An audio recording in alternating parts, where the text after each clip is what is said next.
Nivin miss big boss nominate ചെയ്യുന്ന രണ്ട് വ്യക്തികളുടെ പേരുകളും കാരണങ്ങളും പറയും.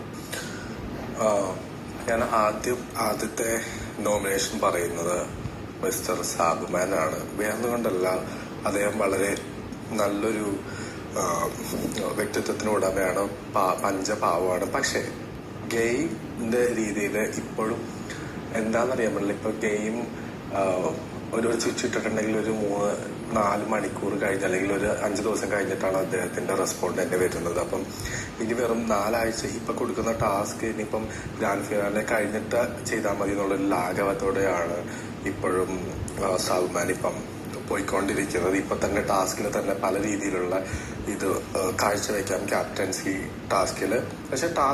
പക്ഷെ അത് ചില ടാസ്കുകളിൽ മാത്രമാണ് സാബുമാൻ അതിൻ്റെതായിട്ടുള്ള സീരിയസ്നെസ്സിൽ എടുക്കുന്നത്. അല്ലാത്ത സമയത്ത് ഊഴം വരുമ്പം നമുക്ക് ആക്രമിക്കാം എന്നുള്ള രീതിയിലാണ് നിൽക്കുന്നത്. അത് അദ്ദേഹത്തിന്റെ പ്ലാൻ ആയിരിക്കാം. പക്ഷെ ഇപ്പം ഈ ഒരു സാഹചര്യങ്ങളിൽ ഇപ്പം പല കാര്യങ്ങൾ ഇപ്പം പല സംഭവങ്ങൾ വികാസങ്ങൾ നടക്കുമ്പോൾ അതിനകത്ത് ഒരു ഇൻവോൾവ്മെന്റ് നമുക്ക് കിട്ടണം.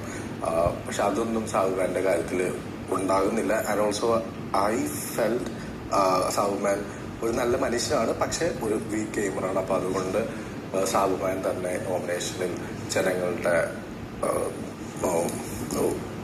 ഞാനിപ്പോ എന്താ പറഞ്ഞത് നോമിനേഷനിൽ വരണമെന്ന് ഞാൻ ആഗ്രഹിക്കുന്നു.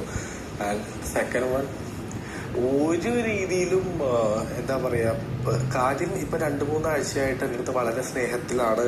ഭയങ്കരമായിട്ട് എന്റെ നല്ല നല്ല കാര്യങ്ങൾ, പോസിറ്റീവ് വശങ്ങളെല്ലാം അദ്ദേഹം എന്നെ ചൂണ്ടിക്കാണിച്ചു തരുന്നുണ്ട്. പക്ഷേ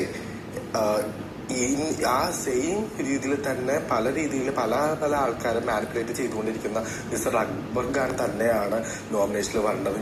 ആദ്യമായിട്ട് ഞാൻ വിശ്വസിക്കുകയാണ്. കാരണം ഒരു ഗെയിം മേ ബി അദ്ദേഹത്തിനൊരു ഒരു കോൺഫിഡൻസ് ഒക്കെ ഉണ്ട്. ഞാൻ എന്ത് ചെയ്തിട്ടുണ്ടെങ്കിലും ഒരു പ്രശ്നമൊന്നുമില്ല എന്നുള്ളൊരു ലാഘവത്തോടെയാണ് പല കാര്യങ്ങളും സംസാരിക്കുന്നത്. പിന്നെ അക്ബറിനെ ഞാൻ ഒരു പ്രാവശ്യം ഒരു ടാസ്കിൽ പറഞ്ഞിട്ടുള്ള കാര്യമാണ്, ആടുന്ന ഊഞ്ഞാലായിട്ടാണ് ഞാൻ അക്ബറിനെ കാണുന്നത്. കാരണം അദ്ദേഹത്തിന് സ്വന്തമായിട്ടുള്ള ഒരു പ്രശ്നം ഇതുവരെ ഉണ്ടായിട്ടില്ല. ബാക്കിയുള്ളവരുടെ പ്രശ്നങ്ങളിൽ കയറിയിട്ട് ആണ് അക്ബർ ഇങ്ങനെ ഓരോരോ കാര്യങ്ങൾ ചെയ്തുകൊണ്ടിരിക്കുന്നത്. ഇത്രയും നാളായിട്ട് അദ്ദേഹത്തിൻ്റെതായിട്ട് ഒരു പ്രശ്നം എന്ന് എനിക്ക് അങ്ങനെ തോന്നിയിട്ടില്ല. പക്ഷെ അദ്ദേഹത്തിന്റെ ഒരു ഗെയിം പ്ലാൻ ആയിരിക്കും. പക്ഷെ എനിക്ക് തീരെ ഇഷ്ടപ്പെടുന്നില്ല അക്ബർ എന്ന് പറഞ്ഞ വ്യക്തിയുടെ ഒരു ഗെയിമിംഗ് സ്ട്രാറ്റജി. അപ്പൊ അതുകൊണ്ട് അക്ബർ വരണം നോമിനേഷനിൽ. ആൻഡ് സാബുമാൻ, ഇവർ രണ്ടുപേരാണ് എൻ്റെ നോമിനേഷൻ. നൂറയോട് വരൻ പറയും.